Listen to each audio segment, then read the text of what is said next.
오늘 예수님께서 우리들에게 굉장히 놀라운 은혜의 말씀을 주고 계십니다. 우리에게 굉장한 권세를 주고 계신다라는 거죠. 너희들이 무엇이든지 땅에서 매면 하늘에서도 매이고 땅에서도 풀면 하늘에서도 풀린다라는 거죠. 굉장히 우리들에게 어떠한 큰 능력이 주도권이 있는 그런 은혜의 말씀을 주신다라는 것입니다. 그리고 나서도 너희들 중에 두 사람이 땅에서 합심해서 무엇이든지 구하면 하늘에 계신 내 아버지께서 그들을 위해서 이루시겠다. 이 은혜의 말씀을 토대로 우리 많은 성도들은 합심 기도를 중요하게 여기게 되어졌습니다. 두 사람이 모여서 합심해서 기도하면 하나님께서 무엇이든지 응답해 주시겠다. 그래서 우리 많은 교회 역사를 통해서 이 합심 기도의 능력과 여러 가지 간증들을 기억해 낼 수 있습니다. 대표적으로 성경에서는 사도행전 12장의 베드로의 사건을 통해서 합심 기도의 능력을 우리가 얘기하곤 합니다. 헤롯 왕이 야고보를 죽인 다음에 백성들이 굉장히 좋아하니까 베드로까지 내친 김에 붙잡습니다. 그 베드로도 죽이려고 그랬더니 그때가 마침 명절이어서 죽일 수가 없었습니다. 그래서 몸에 착고를 채우고 간수를 양쪽에 붙이고 완전히 철통방어를 하면서 베드로를 명절 후에 이제 죽이려고 합니다. 다음날 이제 베드로가 끌려 나가야 될 그때가 됐는데 그때 많은 교인들이 베드로가 붙잡혔다는 얘기를 듣고 열심으로 그를 위하여 기도했다. 그렇게 말씀을 적고 있죠. 죽기 전날 베드로의 감옥에 주의 사자가 찾아갑니다. 그 착고가 풀리고 간수들은 다 자고요. 문이 막 전절로 열리면서 베드로도 이게 꿈인지 생신지 모르게 끌려 나옵니다. 그러다 정신을 차렸더니 한길 가운데 자기가 서 있는 거죠. 그래서 베드로가 그 옥에서 건짐을 받게 되어지는 역사. 그 모든 일들이 온 성도가 그를 위하여 합심해서 기도했을 때 이루어졌다라는 그런 말씀을 우리가 기억하고 또한 그것을 통해서 우리가 합심해서 기도하는 것이 얼마나 중요한지를 얘기하게 됩니다. 그런 간증도 굉장히 많이 듣습니다. 교인들이 굉장히 어려운 병에 걸렸는데 성도들이 매일같이 그분을 위해서 기도하고 합심해서 기도했더니 병에서 나았다 뭐 이런 거. 아니면 멀리 나가 있는 어떤 형제가 있었는데 그때 그가 어려움에 처했는데 그때 온 성도들이 그를 위해서 합심해서 기도했을 때 그 시간 그때에 국제적인 시차까지 적용해 가면서 딱 그때 그 어려움이 해결되고 문제가 풀리는 그런 간증들을 우리가 많이 듣게 됩니다. 그래서 우리는 합심 기도가 정말 중요하다. 우리가 함께 모여 기도해야겠다라는 생각들 하게 됩니다. 그런데 우리가 합심 기도라고 하면서 그 합심 기도가 무조건 함께 모여서 기도를 하면 되는 건 줄로 생각을 합니다. 합심 기도는 떼기도랑 다릅니다. 근데 우리는 합심 기도를 떼기도처럼 생각합니다. 때로 드리면 되는 줄로 생각한다는 거죠. 여러분, 베드로는 지금 이때 사람들이 합심해서 기도해서 거기서 풀려나는 은혜를 받았습니다. 근데 여러분, 만약에 그때 성도들이 기도하지 않았다면 하나님은 그때 베드로를 그냥 죽게 내버려 두셨을까요? 또 그때 합심 기도 때문에 그 베드로가 건짐을 받았다라고 한다면 왜 사도 바울은 감옥에서 그냥 죽게 두셨나요? 그때는 교회가 기도 안 했을까요? 아니요. 사도 바울을 위해서 얼마나 그때는 교회가 더 부흥했을 텐데 모든 교회가 사도 바울이 세운 모든 제자교회들이 기도할 때마다 사도 바울 옥에서 나오게 해달라고 기도했을 겁니다.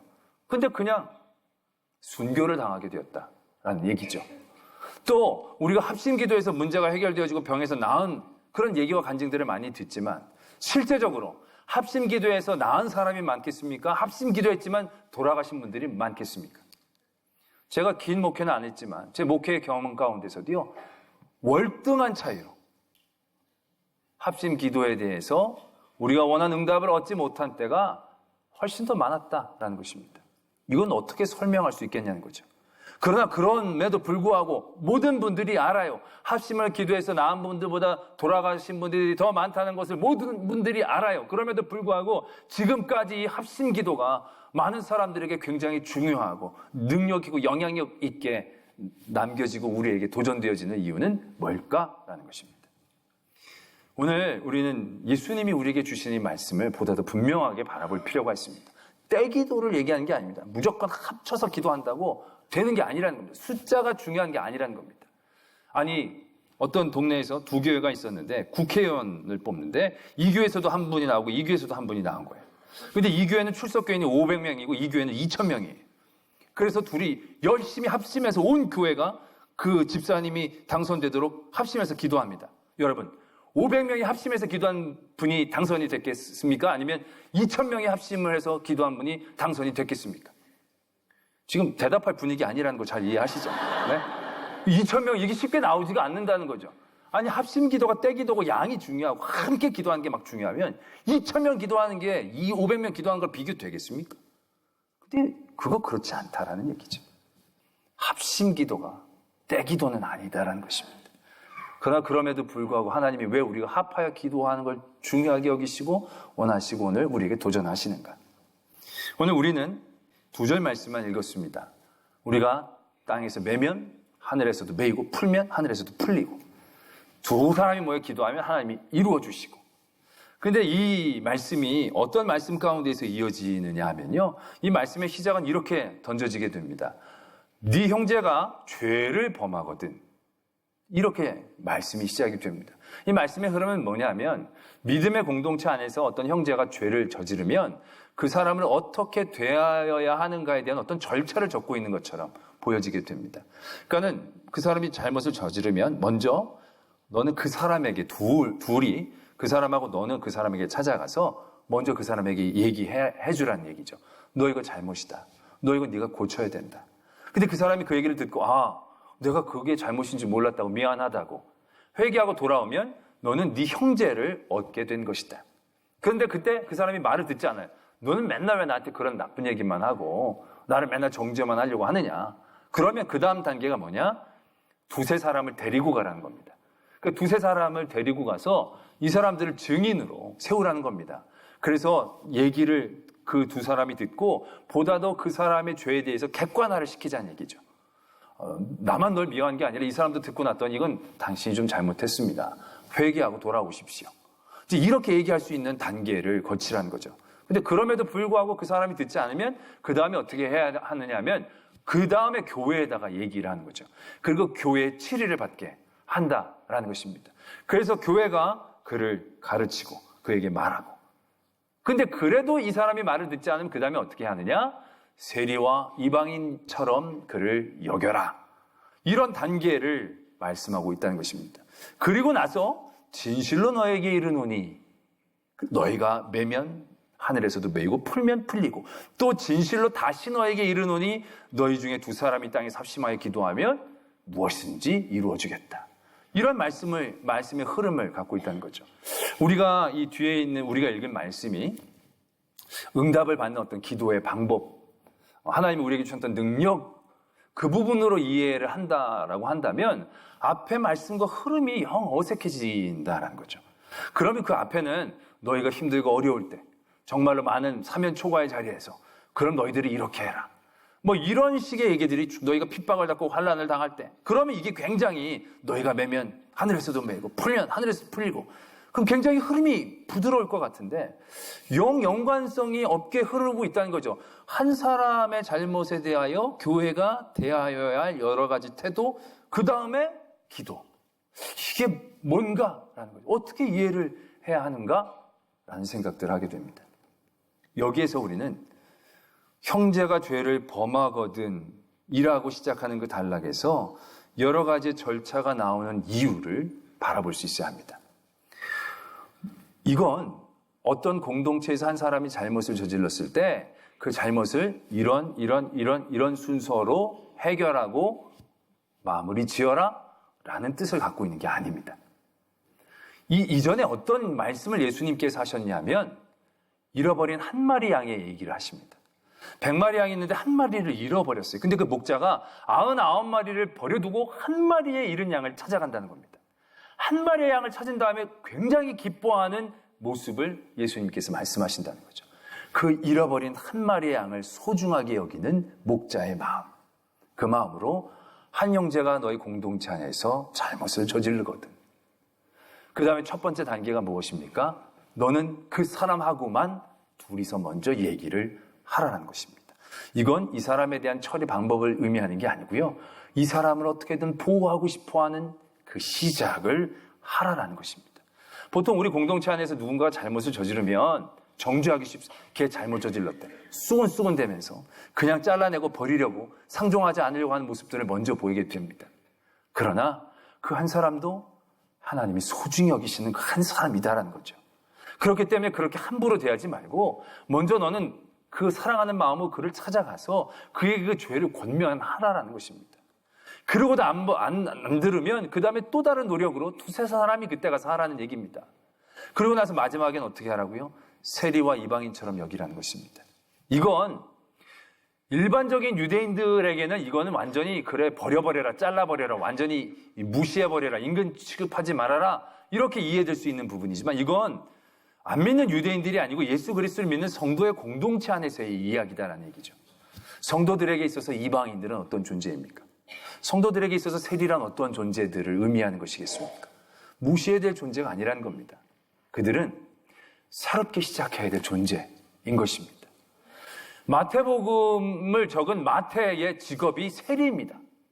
그리고 이 복음서에서는요, 예수님이 누구에게 찾아가셨는가에 대하여 분명하게 얘기하고 있습니다. 누구랑 밥을 먹었는지에 대해서 분명하게 적고 있습니다. 예수님은 세리를 찾아갔고 창녀를 찾아갔습니다. 그리고 이방인들에게 나아가셨습니다. 그들은 버리고 무시해야 될 존재가 아니라 하나님이 소중하게 여기시고 돌아와 회개하면 하나님이 세우실 귀하고 아름다운 영혼이다 라는 것을 복음서는 우리에게 이야기하고 계신다는 거죠. 그러니까 이 전 단락이 죄를 지은 한 형제를 어떻게 처리하고 해결하느냐의 문제가 아니고요. 그 형제를 향한 우리들의 마음이 어떠해야 하는가를 우리에게 말씀하고 싶으시다는 겁니다. 그리고 나서 그 뒤에 말씀을 이렇게 이해할 수 있습니다. 우리는 두 사람이 합하여 기도를 하면 들어주신다. 이 부분에서 우리는 합하는 것에 중심을 둘 때가 많이 있습니다. 합하는 거, 합해서 기도하면 들어주시는구나. 그러니까 우리가 함께 기도하자. 이렇게 이해를 하는데요. 이건 그러한 의미보다는요. 두 사람의 의미가 더 크다는 것입니다. 두 사람이 많습니까? 적습니까? 적은 숫자입니다. 이 두 사람에 대한 숫자는 어쩌면 그 죄를 지은 사람과 그 죄를 권면해주기 위한 그 한 사람. 그 사람이 권면했을 때 하나님 앞으로 돌아온 그 한 사람을 포함한 두 사람일 수 있다는 것입니다. 죄를 지었기 때문에 잘라버리고 버려버리고 무시해버릴 수 있는 그 한 존재, 그러나 그 존재가 하나님 앞으로 돌아오게 될 때, 그래서 그 둘이 마음을 합하여 하나님께 기도하게 된다면 무엇이든지 이루어진다는 겁니다. 한 사람이 얼마나 소중한가에 대해서 우리가 깨달아야 한다는 것입니다. 기도의 응답은 많이 드린다고 되는 게 아닙니다. 야고보서에서도 분명히 얘기합니다. 의인의 간구함은 응답하는 역사를 이룬다. 의인의 기도가 힘이 있는 거지 많은 사람이 기도한다고 기도가 응답이 되는 게 아니다라는 것입니다. 합심 기도가 지금까지 이렇게 건강하게 내려올 수 있었던 것은 사람이 한 사람 한 사람 그의 마음들을 합할 때에 하나님의 기도의 제목과 하나님의 의에 집중할 수 있게 되어졌다는 것을 의미합니다. 한 사람이 자기의 욕심대로 기도하다가 어떤 사람과 그 기도를 합할 때 자기의 욕심들을 어느 정도 내려놓을 수밖에 없는 자리를 만나는 것이고, 그게 세 사람, 네 사람이 되어질 때 그것은 공통적인 기도의 제목, 공통적인 기도의 제목은 하나님이 기뻐하시는 기도의 제목일 때가 많기 때문에 하나님은 그 기도를 기뻐하신 겁니다.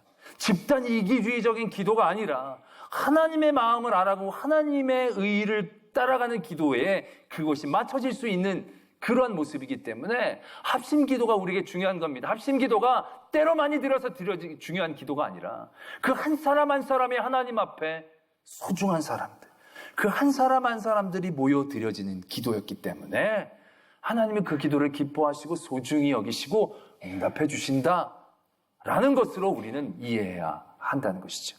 합심이 중요한 게 아니라 그 두 사람이 합해도 놀라운 능력을 이룰 수 있는 그 두 사람의 소중함, 그것이 중요하다는 것입니다. 그래서 그 다음에 우리는 읽지 않았지만 말씀이 이렇게 되어지죠. 두세 사람이 내 이름으로 모인 곳에 나도 그들 중에 있다. 두세 사람이 많이 모인 게 아니잖아요. 두세 사람 되게 적게 모인 겁니다. 적게 모인 모임이 무슨 가치가 있겠느냐. 저게 뭐 하나님이 있겠느냐? 사람들은 그렇게 생각할 수 있습니다. 많이 모인 데에 더 큰 의미가 있고 많이 모이는 데도 능력이 있고 많이 모여야 뭔 일들을 해낼 수 있지 않을까? 그래서 두세 명이 모이면 에이, 두세 사람이야. 뭐 우린 이렇게 생각할 수 있다는 거죠. 근데 그게 아니라는 얘기죠. 두세 사람이 모여 있지만 그들이 하나님의 이름으로 모인다면, 그들이 내 이름으로 모인다면 수천 수만 명이 있는 곳에 하나님이 임재하시는 게 아니고요. 그 두세 사람, 그 한 사람 한 사람 한 사람이 모인 그곳에 하나님이 함께 하신다 라는 뜻입니다. 기독교는요, 한 사람 한 사람을 소중하게 여길 수 있는 힘입니다. 세상의 가치관은, 세상의 가치는 많은 겁니다. 힘 있는 겁니다. 강한 것입니다. 많이 모인 것이 더 중요한 모임인 것이고요. 힘 있는 사람의 모임이 더 중요한 것입니다. 약하고 연약한 한 사람 한 사람들은 별로 중요하지 않고 신경 쓰지 않아도 되는 모습처럼 보여지게 됩니다. 그러나 하나님의 마음은 그들에게 향하고 있다는 것이죠. 그들이 아무도 없기 때문에, 아무것도 갖고 있지 않기 때문에 아무런 가치가 없는 게 아닙니다. 그 한 사람이 또 한 사람이 모여 하나님 마음을 가지고 기도하면 놀라운 역사를 시작할 수 있는 중요하고 소중한 사람들이다라는 것입니다. 말씀은 그 다음에 이렇게 흘러갑니다. 그때 베드로가 나와 이르되 주여, 형제가 내게 죄를 범하면 몇 번이나 용서하여 주리까? 7번까지 하오리까? 예수님이 이렇게 말씀하십니다. 70번씩 7번이라도 용서해라. 우리는 이 말씀을 이해할 때 우리가 용서를 많이 해야 되는구나. 그 다음에 1만 달란트 탕감받은 사람까지 얘기 나오면서 내가 용서를 많이 받았는데 내가 용서를 하지 않으면 벌을 받겠구나. 그 용서하는 것이 나의 의고 나의 의무이고 내가 꼭 해야 하는 것처럼 받아들이면서 용서를 해야겠다라고 애를 많이 쓰게 만듭니다. 그러나 우리는 왜 그 사람을 그렇게 용서해야 하는가에 대하여 생각해야 한다는 거죠. 왜 나에게 490번이나 죄를 짓는 그 사람을 왜 내가 용서해야 합니까? 그 사람이 무슨 가치가 있다고 내가 왜 그를 용서해야 합니까? 내가 490번씩 용서해야 내 의의가 채워지고 내가 하나님 앞에 합당한 사람이 되어지고 나 이런 거 필요하지 않습니다. 너무너무 힘들고 어려운데 내가 어떻게 참습니까? 내가 왜 그 사람을 용서해야 합니까? 그 답이 여기서부터 시작하는 겁니다. 그 사람은 하나님이 너무 소중하게 여기시는 그 한 사람이니까. 그 한 사람을 네가 되돌리면 그 한 사람과 너가 합쳐서 기도할 때 놀라운 역사를 일으킬 수 있는 그 한 사람일 수가 있으니까. 하나님의 99을 다 버려두고 그 잃어버린 한 사람을 쫓아가는 그 한 사람이 그 한 사람일 수 있는데 네가 마음을 닫아버리면 그 사람에게 누가 하나님의 구원의 손길을 내밀 수 있겠느냐. 네가 그 사람을 향하여 마음을 닫지 않으면 하늘도 절대로 그 사람을 포기하지 않는다는 거죠. 그리고 그 사람을 기다리시고 부르시는 하나님의 은혜가 우리들과 함께 경험이 되어지고 그들과 함께 기도하여 놀라운 하나님의 역사를 이루어낼 수 있는 그때를 보게 하신다라는 것입니다. 1만 달란트 빚진 사람, 내가 탕감을 받았으니까 그 사람을 용서해 줘야 된다. 우리는 세상적 가치관으로 이렇게 이해할 때가 많이 있습니다. 더 중요한 건 그 1만 달란트를 탕감해 준 그 주인의 마음을 이해하고 헤아리려는, 아무것도 아닌 나를 그렇게 여겨주는 그 마음을 받아들이면서 100데나리온 빚진 그 사람을 향한 그 주인의 마음, 그 마음을 우리가 알아낼 수 있어야 한다는 것입니다. 두세 사람의 기도, 합심하는 게 중요한 게 아니라 그렇게 두세 사람이 기도해도 놀라운 역사를 일으킬 수 있는 그 한 사람 한 사람이 너무 소중하다는 것을 우리가 깨달아야 한다는 것입니다. 요즘 세월호가 인양이 되어져서 거기들의 여러 가지 유품과 유해들을 수색하는 가운데에 있습니다. 그것을 보면서 이렇게 얘기하는 분들이 있습니다. 그런 과정 가운데 수없이 많은 천문학적인 돈이 들었거든요. 야, 저렇게 저거 하나 하는데 저렇게 많이 돈을 쓸 필요가 과연 있을까?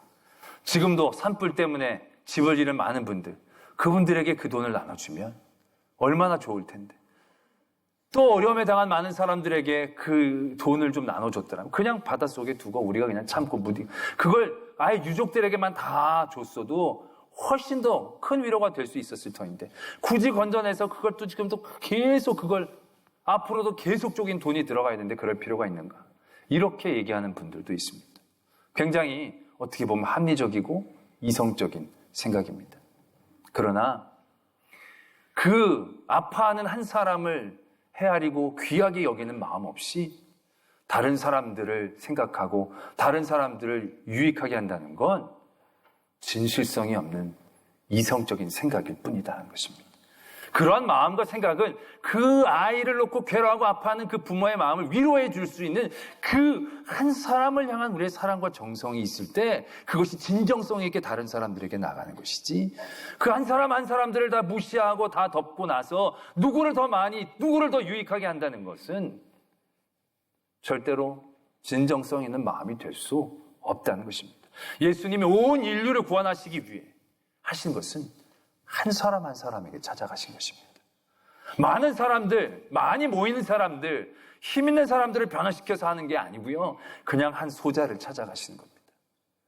그리고 한 사람, 아무런 가치 없는 사람들 한 사람을 찾아가십니다. 그 사람들을 위한 예수 그리스도의 마음이 있었기 때문에 온 인류를 사랑하는 그 마음이 진실이 될 수 있었다. 그것이 힘이 될 수 있었다라는 것을 우리가 분명히 알아야 됩니다. 제가 전에도 마션이라는 영화를 가지고 그런 말씀을 드린 적이 있습니다.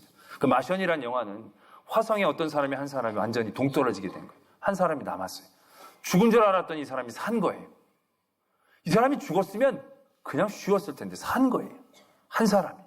그 한 사람을 살기 위해서 구출하려고 애쓰는 과정을 그 영화가 그린 겁니다. 그거 보면서 처음에 저는요, 너무 아까운 거예요. 그 사람 때문에 우주선을 막 두 번인가를 막 쏘는 거예요.